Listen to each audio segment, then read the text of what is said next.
أنا الدكتور أنيرود كولكارني، مرتبط بمستشفى أبولو جايانغر، وأنا هنا لأقدم مقدمة قصيرة عن السكتة الدماغية. السكتة الدماغية هي في الأساس أي اضطراب وعائي يحدث فيه انسداد في تدفق الدم إلى الدماغ. التعرف على السكتة الدماغية مهم للغاية. أود التأكيد على اختصار يمكنك من خلاله تذكر أهم أعراض السكتة الدماغية، وهو بفاست.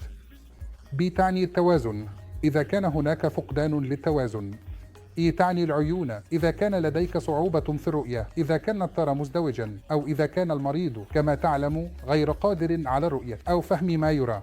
تس تعني الوجه إذا كان هناك انحراف في الوجه، أو إذا كان هناك عدم تماثل في الوجه. إيه تعني الأذرع، يمكن أن تكون الذراع أو الساق إذا كان هناك صعوبة في رفع اليد أو الساق. استعني الكلام إذا كان المريض غير قادر على التحدث بشكل صحيح أو فهم ما يقال له. ثم تي مهم، لقد حان وقت العمل. إذا من يمكن أن يصاب بسكتة دماغية؟ أي شخص يمكن أن يصاب بسكتة دماغية.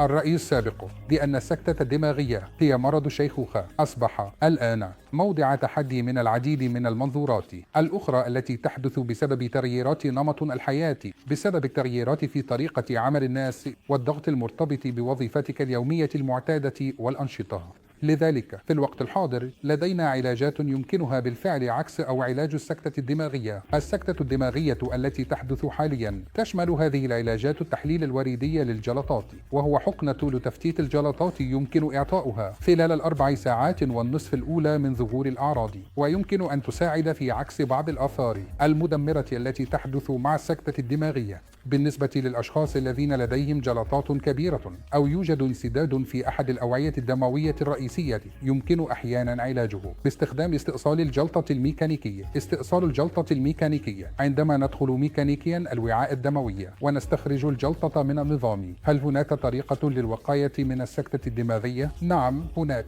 إذا قمت بالتحكم في عوامل الخطر وأجريت تغييرات في نمط الحياة، يمكن منع 70 إلى 80% من السكتات الدماغية.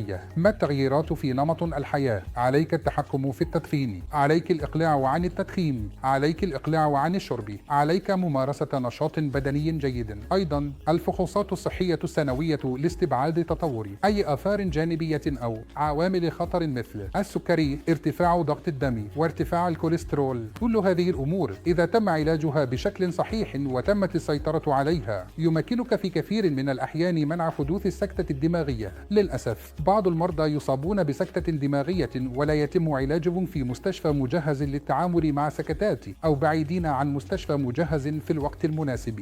لذا حتى بالنسبة لهؤلاء المرضى لا يزال هناك أمل، لأنه مع التقدمات الحديثة في العلاج الطبيعي وعلاج النطق والعلاج الوظيفي، يمكن للعديد من هؤلاء المرضى استعادة بعض النشاط الوظيفي.